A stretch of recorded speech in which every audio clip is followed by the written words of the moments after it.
Everyone, welcome to our channel Ganeshaya world. बच्चों, आज की वीडियो में हम क्लास 10th मैथ में चैप्टर 5 स्टार्ट कर रहे हैं। दोस्तों, आज से हम चैप्टर 5 स्टार्ट कर रहे हैं और ये दोस्तों चैप्टर इतना अच्छा चैप्टर है कि मक्खन की तरह चलेगा। ठीक है, बस आपको बस समझते जाना है, आपको कोई परेशानी कोई प्रॉब्लम नहीं होगी। बहुत इजी टॉपिक है, बस समझने वाला टॉपिक है ना। तो दोस्तों, इस चैप्टर 5 का नाम है समांतर श्रेणियां। क्या? समांतर श्रेणियां, जिसको हम इंग्लिश में बोलते हैं अर्थमेटिक प्रोग्रेशन। Arithmetic progression. तो दोस्तों, इसलिए जो समांतर श्रेणी को है, हम देखो अर्थमेटिक का ए उठाते हैं और प्रोग्रेशन का पी उठाते हैं। इसलिए जो समांतर श्रेणी है इसको हम एपी से व्यक्त करते हैं। किससे? एपी। आपको कहीं एपी लिखा हुआ आ जाता है तो इसका मतलब क्या है? समांतर श्रेणियां। ठीक है, अब इस समांतर श्रेणियों में समांतर श्रेणियां का मतलब समझो कि क्या होता है। दोस्तों, नाम से ही समझ में आ रहा है, समांतर श्रेणियां मतलब समान अंतर वाली श्रेणियां। ऐसी श्रेणियां जिनमें क्या हो? समान अंतर हो, उन्हें हम क्या बोलेंगे? समांतर श्रेणियां। अब जैसे कैसे? अब सर आप एग्जाम्पल बताओ। तो हाँ, एग्जाम्पल बताता हूं। ठीक है, जैसे मैंने लिख दिया 5, 10, 15, 20, 25। ठीक है, अब आपको दिख रहा होगा कि इन सब में समान अंतर है ना। आपको देखो 5 और 10 में आपको 5 का अंतर है, 10 और 15 में 5 का अंतर है, सब में समान अंतर है ना। तो ये क्या हुई? समांतर श्रेणी। अगर समान अंतर किसी श्रेणी में होता है तो उसे ही हम बोलते हैं समांतर श्रेणी, क्योंकि नाम से ही समझ में आ रहा है। इसको टुकड़े में करो, समान अंतर वाली श्रेणियां। समझ में आपको आया? ठीक है, और श्रेणियां दिखाता हूं आपको। ठीक है, जैसे मैंने लिख दिया 100, 70, 40, 10।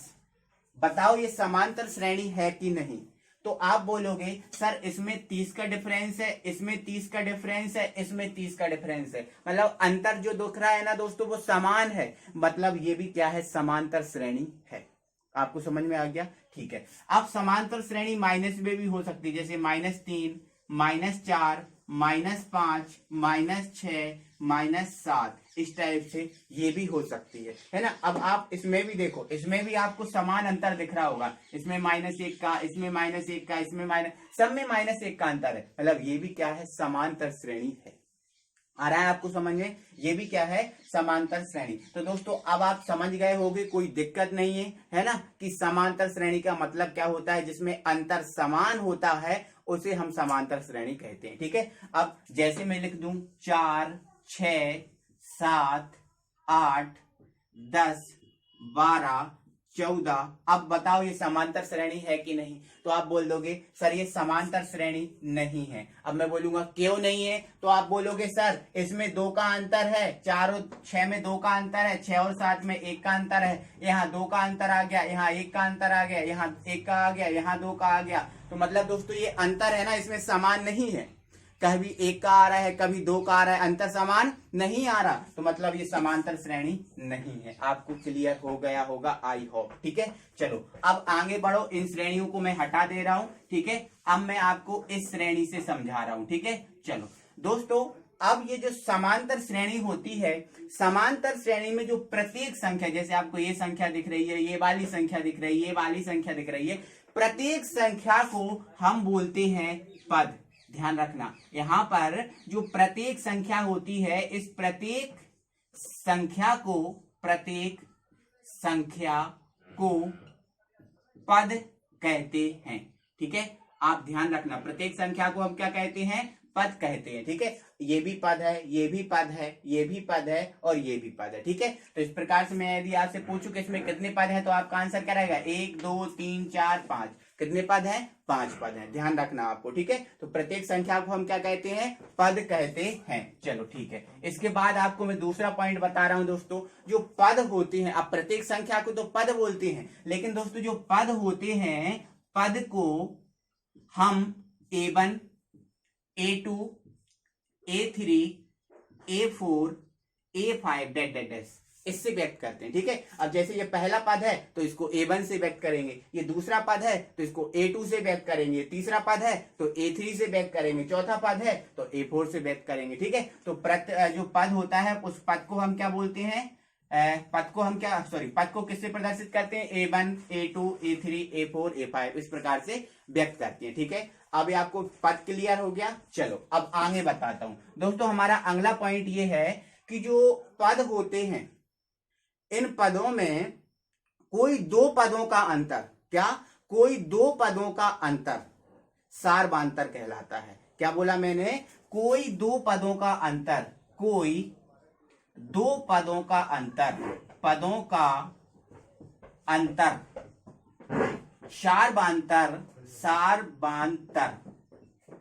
सार्वधातुक जिसको हम इंग्लिश में बोलते हैं कॉमन डिफरेंस। क्या, कॉमन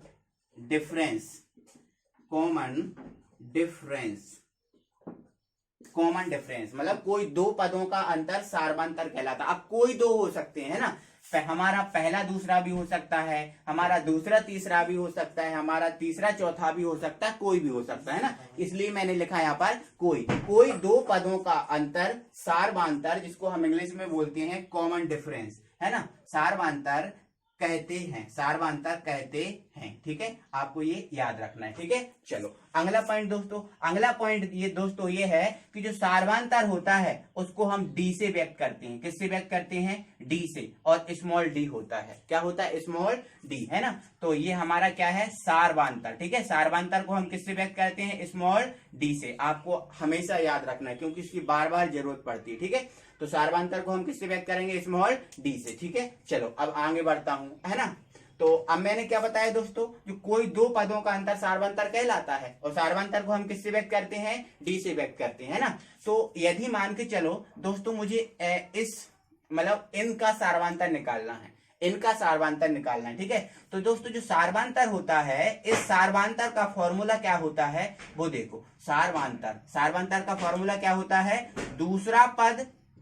दूसरा पद माइनस पहला पद, दूसरा पद माइनस पहला पद, ये सार्वधातुक का फॉर्मूला होता है। ठीक है, अब कैसे इसको और समझ लो, है ना। जैसे दोस्तों इसमें अगर हम इनका सार्वधातुक निकाल रहे हैं, ठीक है, तो आपको क्या करना पड़ेगा, दूसरा पद माइनस पहला पद, मतलब 10 में से 5 को घटाना पड़ेगा। समझ में आपको आ गया। ठीक है, अब जैसे मान के चलो आप इन दोनों का सार्वधातुक निकाल रहे हो, ठीक है, तो इन दोनों का निकाल रहे हो, तो इन दोनों में पहला ये हो गया और दूसरा ये हो गया। ठीक है, तो आप 15 में से किसको घटाओगे, 10 को घटाओगे। ठीक है, जैसे मान के चलो आप इन दोनों का सार्वधातुक निकाल रहे हो, ठीक है, तो इन दोनों में दूसरा कौन सा है, 25, और पहला क्या है, 20 है, तो 25 में से किसको घटाओगे आप, 20 को घटाओगे। ठीक है, तो सार्वधातुक का फॉर्मूला क्या होता है, दूसरा पद माइनस पहला पद, है ना। तो मैं यहां पर भी लिख दे रहा हूं, डी बराबर स्मॉल डी बराबर A2 माइनस A1। ठीक है, मतलब दूसरे पद में से पहले पद को घटा के आप क्या निकालोगे, सार्वधातुक निकालोगे। आपको याद रखना हमेशा इस बात को। ठीक है,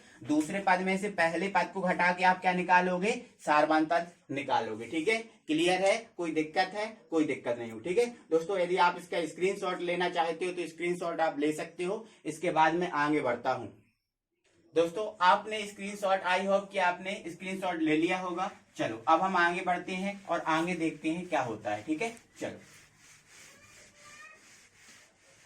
दोस्तों, ये समांतर श्रेणी के बारे में हमने कुछ पढ़ा और भी हम पढ़ते हैं। तो दोस्तों जो समांतर श्रेणी होती है, इस समांतर श्रेणी का, किसका, जो समांतर श्रेणी होती है, इस समांतर श्रेणी का पहला पद, क्या, पहला पद केवल ए होता है। पहला पद क्या होता है, ए, मतलब जो दोस्तों ए का मान होता है वो पहला पद होता है। ठीक है, जैसे आप देखो, जैसे श्रेणी मैंने बना दी 2 4 6 8 10 12। ठीक है, अब देखा, अब पहला पद इसका क्या है दोस्तों, पहला पद क्या है, 2 होता है। ठीक है, तो पहले पद को हम क्या बोलते हैं, पहले पद को ही हम ए बोलते हैं। एक बात और क्लियर कर लेना दोस्तों, है ना, जो पहला पद होता है उस पहले पद को हम क्या बोलते हैं, ए बोलते हैं। पहला पद क्या होता है, ए होता है। ठीक है, या फिर A1 और ए का मतलब एक ही होता है। पहला पद क्या होता है, ए, और A1 का मतलब भी ए ही होता है। ठीक है,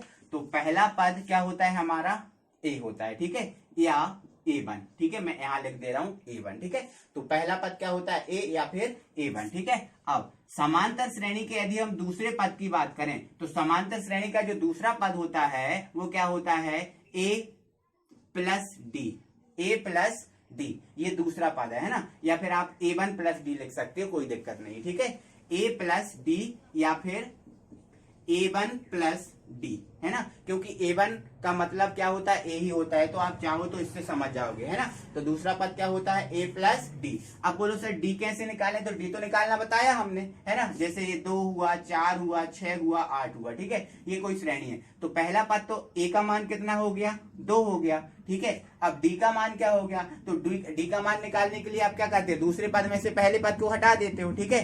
तो आपको पता है ये समांतर श्रेणी है, तो कहीं से भी D का मान निकालो, इन दोनों पद से निकालते हो, है ना। तो दूसरे में से पहले को हटा दो, है ना। तो D हमारा क्या हो जाएगा, दूसरा क्या है 4 और पहला क्या है 2, तो D हमारा कितना हो गया, 2 हो गया, ठीक है। और भी मैं एक्सप्लेन कर दूंगा, ठीक है। तो दूसरा पद क्या होता है, A प्लस डी, है ना। तो तीसरा पद क्या होगा समांतर श्रेणी का, तीसरा पद क्या होता है, A plus 2D, A plus 2D, है ना। मतलब जितना पद होता है उससे एक कम क्या होता है, D होता है, ठीक है। अब यदि मैं चौथे पद की बात करूं, है ना, तो चौथा पद क्या हो जाएगा, A प्लस 3D, है ना। अब देखो A तो सबके साथ रहेगा, अब जितना पद है उससे एक कम D रखेंगे, है ना। अब जैसे पांचवा पद क्या हो जाएगा, पांचवा पद, है ना, क्या हो जाएगा, A प्लस एक कम, 5 से एक कम कितना 4, तो A प्लस 4D, है ना। इस प्रकार से हमारा छठवां पद क्या हो जाएगा, क्या हो जाएगा, A प्लस 5D, है ना। अब इस प्रकार से दोस्तों आप बहुत सारे पद निकाल सकते हो, है ना। जैसे किसी ने बोल दिया 33वां पद निकालो, किसका 33वां, है ना, तो A तो रहेगा ही, है ना। अब 33वां पद है तो 33 में से एक कम कर दो तो कितना आएगा, 32D, है ना। अब किसी ने बोल दिया 100वां पद निकालो, कौन सा 100वां पद निकालो, तो आप क्या लिखोगे, A तो सब में रहता है, ये देखो A तो सब में है ना। अब कितना 100वां पद है ना, अब 100वां का पद है तो उससे एक कम कर दो, कितना आएगा 99, मतलब 99D। तो 100वां पद क्या हो जाएगा, 99D। तो आई होप कि आप सारे पद निकाल सकते हो, है ना। समांतर श्रेणी का कोई सा भी पद पूछ ले आपसे, है ना, 1000वां पद पूछ ले या 500वां, है ना, या करोड़वां पद पूछ ले, आप बता दोगे एक कम करके, कैसे, है ना, कोई दिक्कत ही नहीं है, मैंने आपको समझा दिया, ठीक है। तो ये समांतर श्रेणी के दोस्तों पद हैं, ठीक है। इसके बाद दोस्तों समांतर श्रेणी का जो nवां पद क्या होता है, इसका योग क्या होता है, इनको हम, जैसे ये हमारी प्रश्नावली 5.1 है, इसमें इसकी जरूरत नहीं है ना। तो 5.2 से इसकी जरूरत पड़ेगी, तो जब इसकी जरूरत पड़ेगी तब मैं उसको एक्सप्लेन कर दूंगा। तो मैंने आज ये एक्सप्लेन किया है, आज ये पूरा सब समझाया है, ठीक है। तो दोस्तों आज की वीडियो में बस हम ये कॉन्सेप्ट ही समझेंगे, इस पूरा सब कॉन्सेप्ट ही समझेंगे, और अगली वीडियो के साथ हम दोस्तों प्रश्नावली 5.1 को स्टार्ट करेंगे। तो दोस्तों ये सब आप पूरा पढ़ के आना, पूरा अपना अच्छे से अच्छे पढ़ लेना, और इसके बाद अपनी पूरी प्रिपरेशन कर लेना, और दोस्तों फिर अगली वीडियो से हम 5.1 करेंगे, तो उसके लिए आप तैयार रहना, ठीक है। तो दोस्तों आई होप कि आपको मजा आया होगा, अच्छा लगा होगा। तो दोस्तों वीडियो को लाइक करो, यदि आप नए व्यूअर हैं तो चैनल को सब्सक्राइब करें और बेल आइकन को प्रेस कर लें। Thank you very much.